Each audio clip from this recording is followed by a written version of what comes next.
Hello, everybody. Tony Baccigalupo here, and I wanted to get a few folks together to update you on what's going on with some of the efforts that are helping to support and grow the co-working movement. I am a director at Open Co-working Trust, which is a nonprofit that helps to manage the free resources that power the global co-working movement. You can find out about most of those resources at coworking.org, and there's no dash in that domain. There's never a dash. Never ever a dash. I'm joined by an amazing group of leaders today. We're here just to update you on what everybody here is up to. We realized in a recent conversation that we all are working on so many things and have been over the years that it can actually be hard even for us to keep track of these things with each other. And we're all friends. And so that's pretty crazy. And we want not just us to know, we want anybody who's interested in and cares about this movement to know what's going on and how they can get involved, because this is a decentralized movement that we have all been building together since 2005, and we'd like to keep it that way for the foreseeable future. So I'm joined by an amazing group of people. I'd like to first introduce Janine, who will introduce herself, and then we'll go to Joanna, Hector, and Ashley. Janine, take it away. Hi, I'm Janine Vanderden, and I'm the longest sitting director of the organization that runs, as Tony says, coworking.org. And I'm also involved in the organization of the European Co-working Assembly. I run a network of co-working spaces in the Netherlands. That keeps me pretty busy. That's wonderful. Thank you, Janine. And then onward to Joanna. Hi, so I'm Johanna from Germany. I'm part of the German Co-working Federation, the ECA. Also a part of many co-working projects, the Coworking Library, and that I'm also building my own little co-working space in a very old brewery in my hometown, Halle, in the middle of Germany. I did not know that, and that is so exciting. I can't wait to hear more. And I can't wait to visit. I can't wait to feel safe to visit. It's going to be very exciting. It's going to be a good time. All right, and onward to Hector. Hey, I'm Hector Colonis. I am the founder of Included.co. I'm the co-founder of Syncaroo.com. I am working with a whole bunch of great people in the ECA, in the Co-working Library, in Crisis Directory, in pretty much any that enables humans and organizations to build entrepreneurial ecosystems. I just love business communities. So that's a short list of the things I'm currently involved with, and I'm sure I'll remember more as we keep chatting. There are so many things, Hector. We could spend the whole conversation just listening. Your Facebook groups are amazing. Your big, bodacious list of co-working software platforms is so critical to the movement. So thank you for that, and welcome. And finally, Ashley Proctor. Hello, welcome. Take it away. Yeah. Hi, I'm Ashley Proctor. I have been working in the movement for the last 17 years, mostly through the capacity of Creative Blueprint, building spaces in Toronto and Vancouver and Seattle. But Creative Blueprint also consults and helps other organizations like different collectives and associations. So I'm also running COHIT, which is a co-working health insurance plan in Canada for all independent workers across the country, managing Co-working Toronto and Co-working Ontario collectives, Co-working Ontario having an unconference, and Juicy Canada, which will be online this year. So amongst other volunteer work with Open Co-working and other collectives around the world, most of the work behind the scenes right now is keeping those collectives surviving.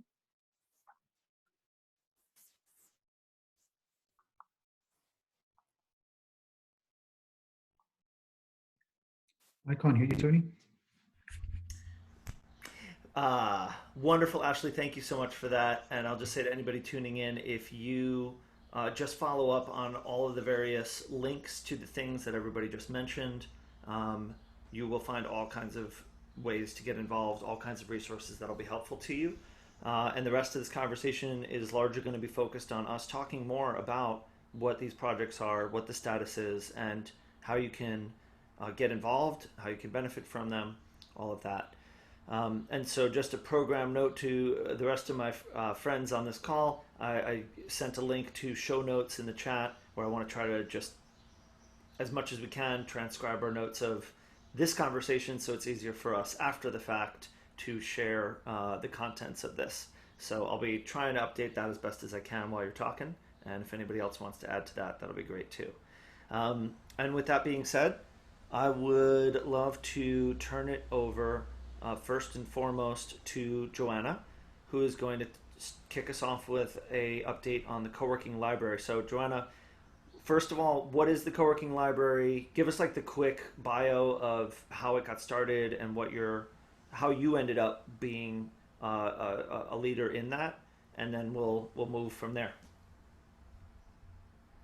Well, there's no quick way to tell that story, but you can totally read it on our blog on coworkinglibrary.com, which is basically an open interdisciplinary online research database of all co-working research. That is our goal, to collect all co-working research that is out there, to put it into a searchable database, to really help the research community and beyond. Actually, the idea is not that new. We've been working on it for the past 5 years, but then I think it came to life 2.5 years ago with Hector on board. So far we've been collecting more and more papers, but also books, entries, anything. And the cool thing is that people can submit it themselves, which is pretty nice. And I think we have just about more than 250 entries so far, which is quite a lot, in various languages. And the huge benefit of the library is actually that we do provide an English abstract for each and every entry. So even if the article is written in Russian or Korean, both languages that I don't speak, I can still decide if that article would be interesting to read or to connect to the authors.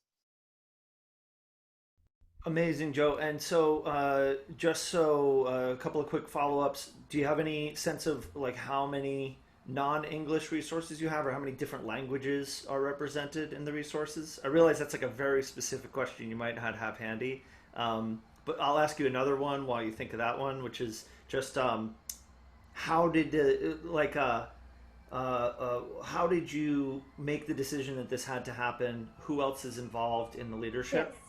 And then we'll go from there. Yeah, our core team, that is Hector, who's also on this call, then Karsten Furch from DeskMag and the Global Coworking Survey, and myself, but also a huge network of researchers and people who have helped along the way. And you can do so too. There's the possibility to contribute to this project on our website. So either by submitting your research or any research you come across, or by just supporting our community-focused project. And the reason why we actually wanted to collect all these papers and whatnot is that I was teaching at the university for the past 7 years at the European University Viadrina. And I teach classes about the future of work, sociology, and I make my students research aspects of community and of co-working. And I had to read that one sentence over and over again. Ooh, co-working is so new, there's not much research out there. But actually, the opposite is very true. So we wanted to have one place where we could guide people to really have all those articles, papers, and whatnot in one place.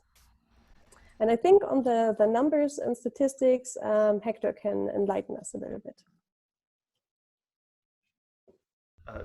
Yeah, Hector, so you shared a graphic with us in the chat. It looks like we've got 11 languages, is that right? Yeah. So we've got 11 languages.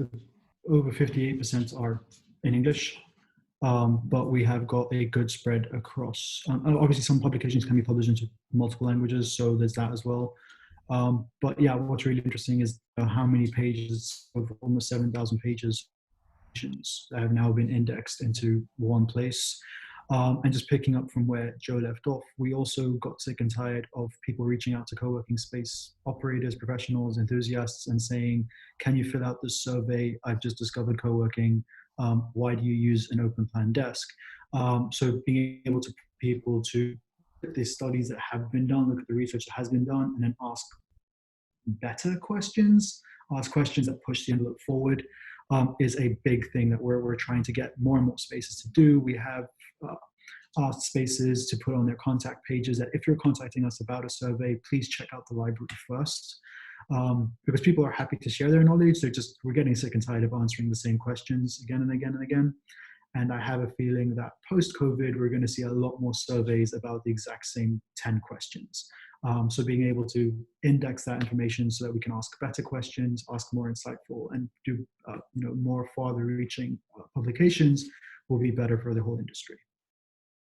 So I'm seeing a real benefit here, which I think we kind of bury the lead a little bit on this, but for a co-working space owner standpoint, there's benefit to research in the sense that maybe if I'm looking to do fundraising, it'll help me to validate the movement, things like that, if I'm just researching the movement for any of a number of reasons. But a real common pain point, having been a co-working space owner for a long time, is being contacted what feels like on a daily basis by people who want to do research. And so if I, as a co-working space owner, can just have even a canned message in my email that says, hey, thanks for your interest. Have you had a chance to review what's at Coworking Library? Then they can basically be like, hey, well, go check this out. And then if you really still need to talk to me, then come back to me. Janine, was there something you wanted to add? Yeah, there's another benefit to it as well. Not only does it save you a lot of time answering survey questions that you've already answered 50,000 times. The other thing is that very often, this was always my sort of sticking point with the research, is that the researchers come, they ask you questions, they talk to your coworkers, you send them the information or you send it on their behalf. Sometimes I've opened up my co-working spaces to researchers so they could actually observe the movement of people through the co-working spaces, all kinds of stuff. And then they go away and we never hear from them again. So I have at least some investment of time in that research and I have no benefit from it. And so at this point, I don't participate in surveys unless they have committed that they are going to put it in the library when they're done, because sending it to me is not that useful because half the time they don't. And so it's, and if they do, it's sort of 3 years later, like, you know what I mean? They sort of toss it through, but it's like of absolutely there's no use, there's no context, there's no, and if it's not in English, French, or Dutch, I can't read it. So, yeah, that was the point for me. That's the reason that everyone who comes here now, I just send them to the library. That's great. So there's another benefit here, which is, if you do decide to engage someone in a research conversation, you're providing them a lot of value and they're not really accountable to what they do with that information afterward. But at the very least, you can ask them as a condition of conducting their survey, hey, when you're done, can you add this to the co-working library? And that's a kind of a nice filtering too, to say, hey, I'm happy to do this. Are you willing to commit to the co-working library? And if they never respond, then you don't have to ever think of them again. So that's nice. I like that. That's cool. Hey, if they respond with like a very rational explanation of why they can't commit to it, then sure, you can use your judgment at that point. But at least it's a nice way of kind of encouraging the kind of collaborative culture that we want to embody. So that's great. Joe, any other final comments on the co-working library before we move to crisis directory? Any other calls to action, or maybe just any quick thoughts on where you want to go with it as in the medium term as a I don't even know if you call it an organization, but any thoughts as where it's headed from here? I mean, we are officially affiliated with the European Coworking Assembly. We're a project and we are here to stay. So we do have a long list of features we want to implement and work on further. For that, it would be good to have some energy flow coming our way through contributions from the community. That would be awesome, or people to reach out to us how we can benefit from collaborations. But we are definitely eager to take it a few steps further. If I do, people have the ability to contribute to? Yes. So how do I, like, if I wanted to give you a few bucks right now, how would I do that? You would go to coworkinglibrary.com and check out the menu, and where you see the little word contribute, you would click on that and then follow the process from there. Beautiful. All right, wonderful. Thank you for that, Joe. And then we're going to keep it going with you, Joe, in terms of the crisis directory, which has kind of grown out of these efforts that we've talked about so far. Can you tell us a little bit about that? And feel free to tag in Hector as you see fit. Sure. So yeah, the crisis directory is basically our newest project. We just cannot hold still, I guess. So when this Corona thing happened and started, it hit us as well, right? All the three active participants of the Coworking Library are freelancers as well. So we thought about what can we do to give back, and something we are really good at is building databases and running projects and promoting it to the world, since we are all quite connected in the co-working world. So we built a crisis directory, which is basically a crowdsourced database for any resource that can help you and your business through this crisis. And that can be things that are monetary, like loans or grant programs, but also anything like advice or something that has really helped you in this time of crisis. We collect those collectively, so people can submit their resources, anything they come across. And yeah, and then in the end, on the other side, you can also search the resources by country, since we already figured out that it depends a lot on where you're located, on how well the programs that are out there are just coordinated and communicated as well. And I think Hector can tell us a little bit more of how we do that. Yeah, sure. So we realized early on that it wasn't that there wasn't support available. It was just that finding the actual information was pretty difficult. So we definitely wanted it to be a global directory from pretty much from day one. We do have around 9 different countries that currently have some kind of packages available for freelancer or self-employment or unemployment support or small business, large business, medium business, pretty much charities. We have across all those sectors. We have around 80 something directory listings right now. And the process of submitting it is really, really simple. We've made it as easy as just sharing a link. Essentially, you give a little bit of context and then you can share that resource. And the idea is to make it not only discoverable, but also discussable, so that people can group around a resource and share whether it helped their business or not, and create that conversation. That's what we're focusing on next. With regards to the current process, we do reward, I say reward, other than the good altruism that you get from sharing a resource, we do bake in what we call SEO juice into anybody who does submit a listing. So you can choose an option to say that I'm happy to be publicly thanked for contributing this resource to the directory. And that allows you to put in a direct link back to your website, project, organization, co-working space, alliance, association, whatever it is that you feel you want to get link backs from or to. And that can be thanked as part of the submission process. And the idea is just to make sure that community leaders are not only rewarded for contributing these resources, but there is some sort of financial incentive or type of incentive that's there to just, help say thank you for helping out the communities around them, their neighbors, their local businesses.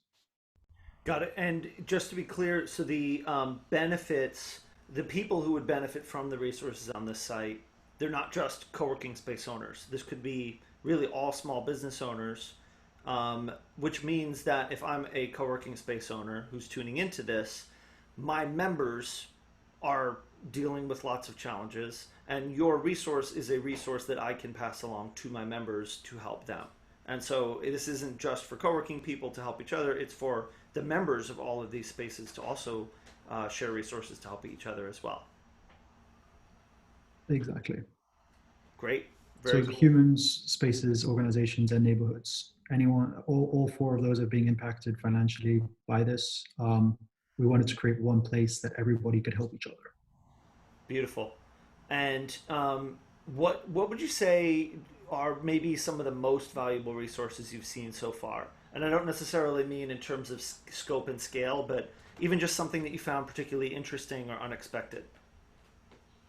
Did anything jump out at you or stand out in particular that you thought, wow, this is great? I mean, I've loved seeing the sort of local takes on sort of voucher programs to support small businesses that kind of started with supporting cafes and small restaurants, now spreading into, supporting your local co-working space with buying vouchers for future membership. I've also found that kind of interesting as the different tech implementations, like how people are doing it in New York compared to how they're doing it in Berlin is really interesting to see. But also how many, like in private businesses, have just opened up pockets of money, essentially, and just $100, $200 sort of contributions to women-led businesses or minority-owned businesses, or just different types of these very niche buckets of support that are normally really difficult to find. And I've just loved seeing those being contributed from people who've been affected or used them or are involved. It's just been really interesting to see that. Great. And then in terms of how people can get involved, obviously you want people to go there and contribute. Anything else in terms of where you're going from here? Any other kind of help that you could use? I mean, definitely submitting content and sharing it with your neighborhood, sharing it with people who are affected. It's a sort of no judgment platform. We don't, you can search for whatever you need in it. And we have made it pretty widely filterable. So whether you're recently unemployed or you've chosen to go self-employed, or all the different kind of categories you could fall into as a human being, there is the filters there for you. But what we'd also love to see is join the discussion. Just, so leave a comment on the things that have helped you. Leave a comment on the things that haven't. If you found the application process tiresome or confusing or a mess, getting involved in the conversation on each resource is definitely going to help other people, but also allow us to point decision makers at, a unbiased central hub. Because I mean, you can look at the Facebook or Reddit subreddits for, these kind of loan schemes, and it's an absolute, find a good word to say this, it's slightly chaotic. So we're trying to look for that central unbiased point where people can just share actual tips on using the resources as opposed to just clicking through to another website. Got it. Awesome.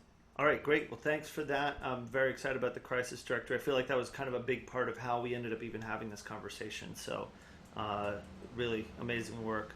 And shouts to Karsten as well for his contributions there. We'll hope we get him on a future program. Right, let's go back to Joanna, who's going to tell us a little bit about the German Co-working Conference. I've been seeing some amazing stuff coming out of there, what I'm able to translate at least, and so I'm just very excited to hear more about what's going on. Joanna, what's the report? Well, yeah, I mean, basically our whole German co-working conference, which was supposed to happen in April, was already organized. Everything was set. So yeah, and then we had to cancel it. It was supposed to happen in Erfurt, in the middle of Germany. And we did not make the decision right away to move to a virtual conference. It took us a while, but then we put together a project team. And for what we actually planned, it turned out very well, because you have to understand that the German conference is totally organized on a volunteer basis. Also the online conference then. So a lot of people invested a lot of time to make this happen quickly.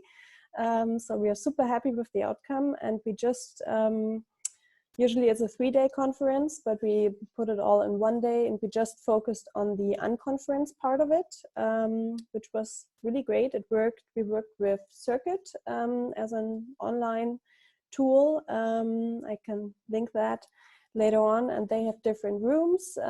We organized the unconference plan a little bit before, but we left a lot of open sessions, which almost all got filled in the end.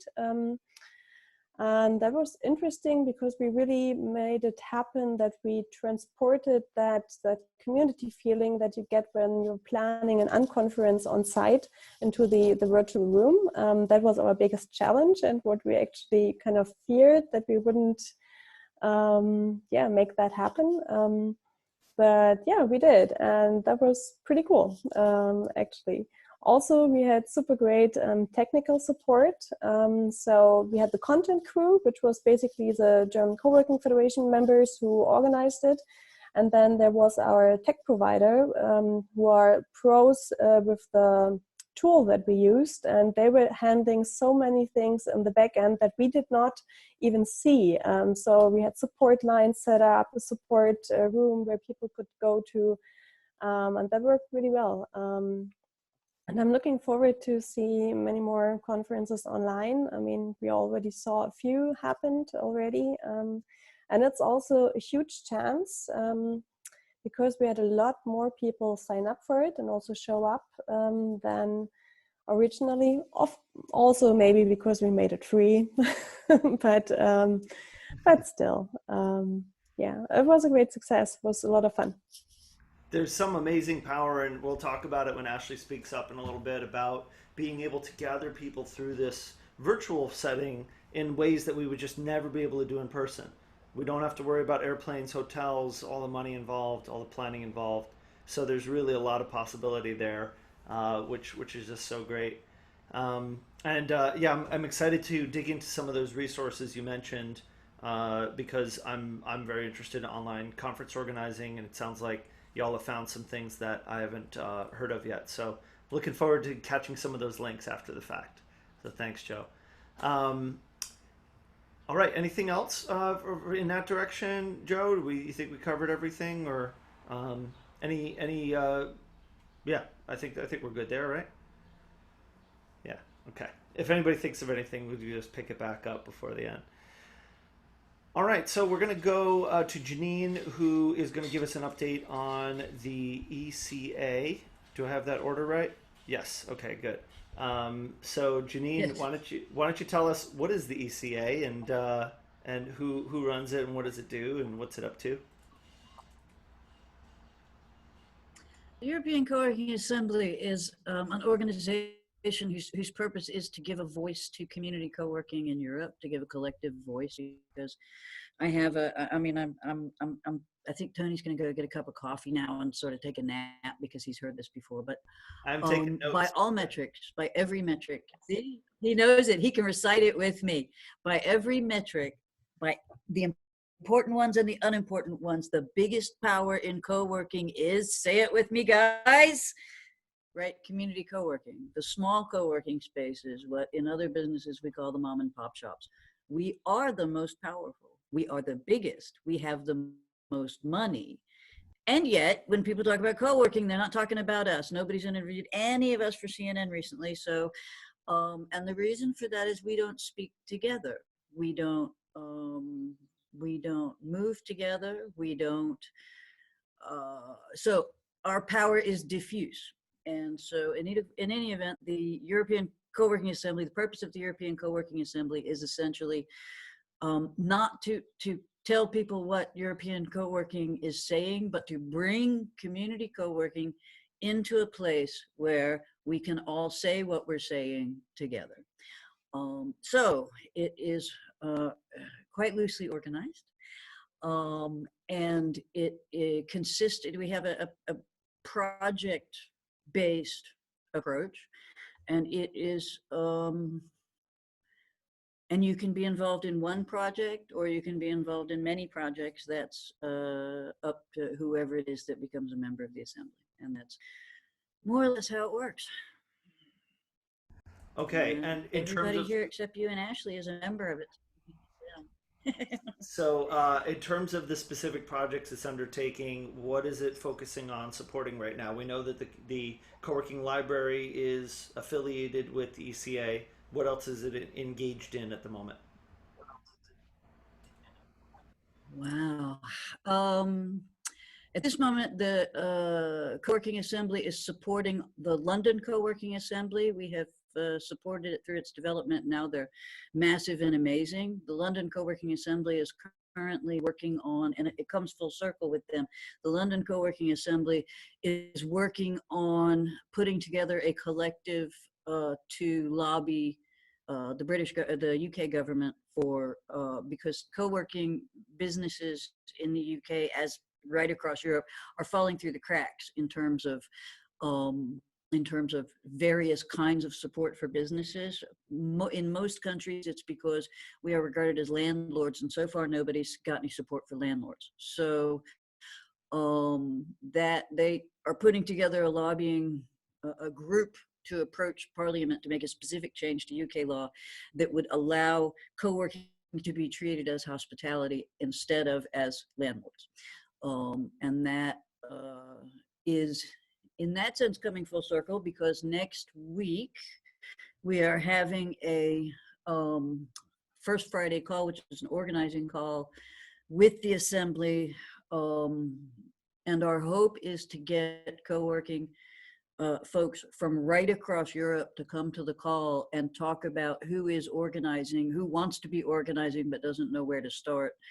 And so it is possible, it is quite probable that we will be soon supporting nation-based groups of co-working spaces in their efforts to, specifically this very sort of narrow approach, to try and get co-working spaces and or their co-workers covered by whatever programs are available in that country. So that's the, we're also working on organizing the European Freelancers Week, which we organized last year and are doing again this year. It's in October, but organizing of it is going on actively now. We are working on part of the European Freelancers Week is the Love Matia project, which is a project to set up funds right across Europe for freelancers who are in medical need and cannot work. And so that's related to the EF week, because Matia Ruijs, after whom it is named, was very, very, the EF week was his great project. And so we are continuing it in his name and working on that project in his memory. We have, the Co-working Assembly has a podcast every, I think, week, or is it now twice a week? Now we have the co-working, we have just taken on a new project, which is the Co-working Symposium in Prague in May. It is a researchers symposium. And I think possibly Joe knows more about that than me, but in any event, that is another one of our projects. And we have co-working tools. We are developing a series of tools so that small community co-working spaces can provide high-level professional services to their co-workers while remaining community spaces, while remaining themselves. And there are 4 or 5 tools, I think now. It's growing quickly. We have partnered with a payment organization called Velvet, which has got a payment service for co-working spaces, a module for GDPR compliance, which is fully automated, so that once you get it set up with the help of some experts that we have ready to do it, your GDPR compliance will be fully automated. And we have a module for anti-money laundering, know your client regulations. It is essentially, that sounds really scary, but it's basically an onboarding module for co-working spaces to also be able to comply with the law when they are taking on new clients. Particularly in the short to medium term future, I expect community co-workings to be doing business with medium and small business, also larger businesses on a much greater scale in terms of having employees as well as freelancers and small businesses in their spaces. There are some some legal requirements to doing that, which can look extremely scary because it's about anti-money laundering, anti-whitewash, anti-fraud, and anti-terrorism financing, which is very scary. But the truth is those businesses are out there too, and they definitely do not knock on your co-working space door and say, "Hi, I'm engaged in human trafficking." That's not what they say. And so these are tools to enable people to keep their communities safe, as well as get everybody onboarded properly. We have Syncaroo, which I believe Hector can talk about, is one of the co-working tools. And we are working on some, how do I say that? Broadband options. We are working on some secure network options for co-working spaces. Did I miss any, guys? Y'all are at the same project calls that I am, and these people are at least as responsible for this stuff as I am. Did you talk enough about the inclusion aspects of the co-working assembly? Because we do stand for that. Well, it's my thing, isn't it? We are working on, it is right now, it's one of the, at this moment, it's one of the less active projects, mostly because we need funding for it. And it is, we are developing a workbook, both an online interactive document and also a paper printed out document for inclusion, diversity, and accessibility in co-working spaces. How to, if you're just starting, how to start with that built in from the beginning. And if you've been at it for 10 or 15 years, how to bring your community with you.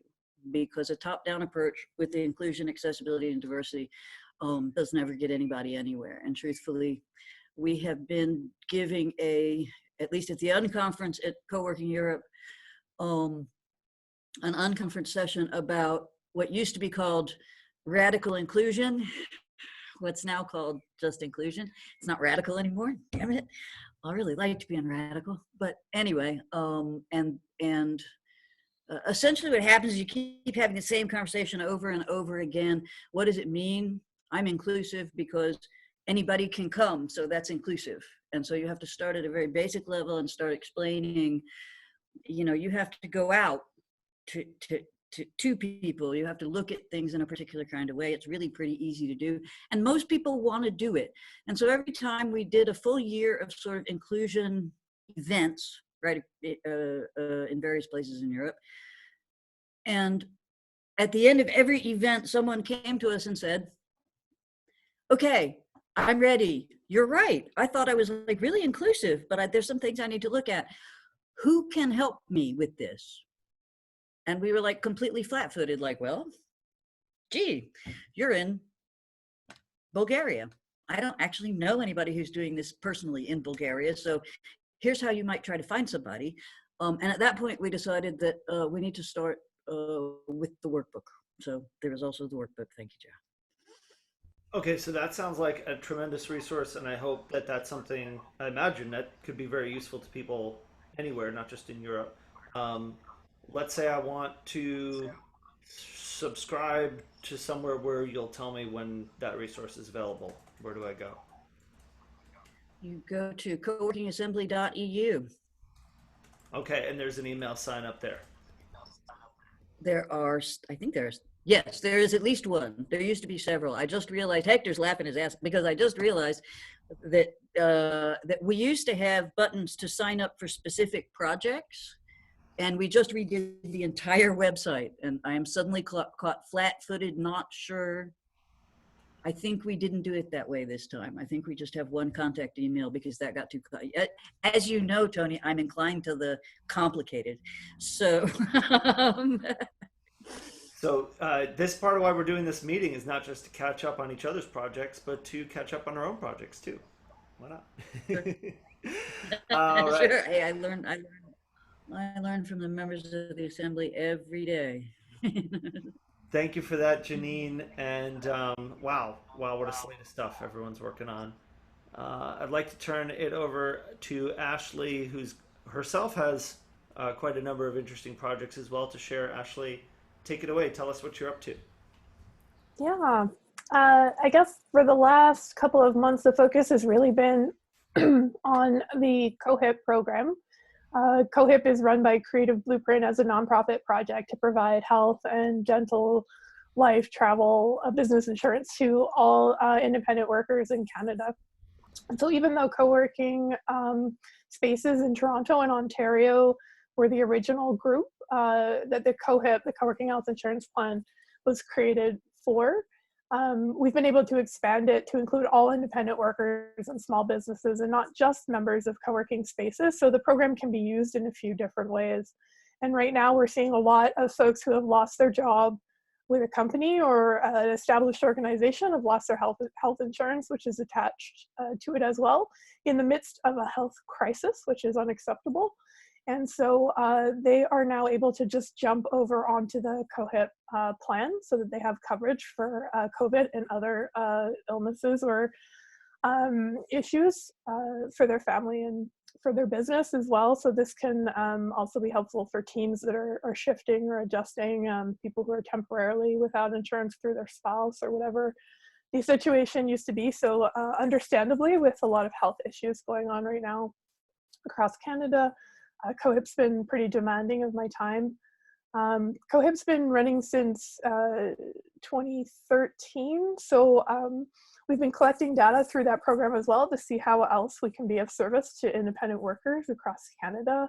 And there are a lot of other resources that we're working hard behind the scenes to put into place. And these benefits are great for the co-working space owner operators as well as their members. And right now, what we're doing is working with a lot of the Canadian co-working space operators to be able to extend COHIP to their members as a benefit of their virtual membership program. So if any of their members are signing up online in an effort to keep them going through this crisis, we're offering them the COHIP benefits as a perk and incentive to sign up, and they waive the application fees that way. So there's a benefit to maintaining their membership at local co-working spaces through the crisis, even if it's just in a smaller way, a virtual or online fashion.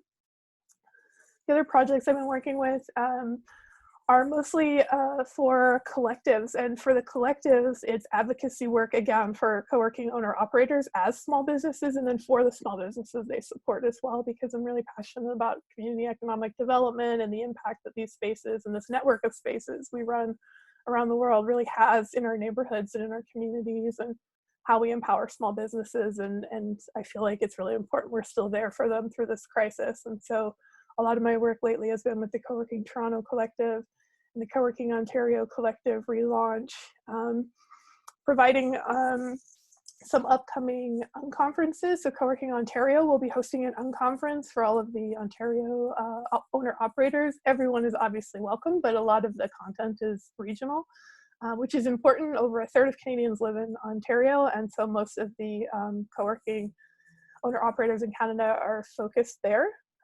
There's also going to be a broader Canadian event as well.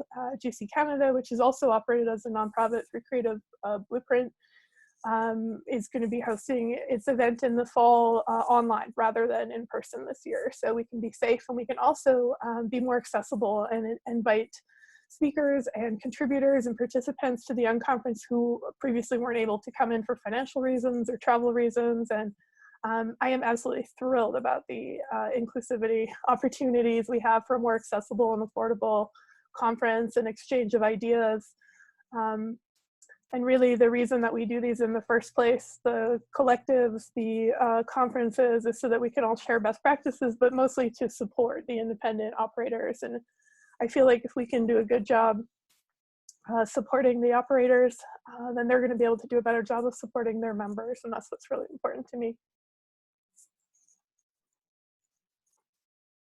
Beautiful. I feel like you just like zipped through all these pieces, but there's just so much to cover, and I'm grateful for you to take the time on that. There's so many things that I want to respond to. I'm sure each of you has some thoughts and some questions as well. So perhaps before we wrap this, I would love if everybody just had a chance to ask each other questions about everything that they just updated on. If there's anything that they want to double check or just probe a little bit deeper, I know we could have a long conversation about a lot of things, but is there anything that anybody thought that we missed or that we need to go over again or that we need to get into more detail on before we move ahead?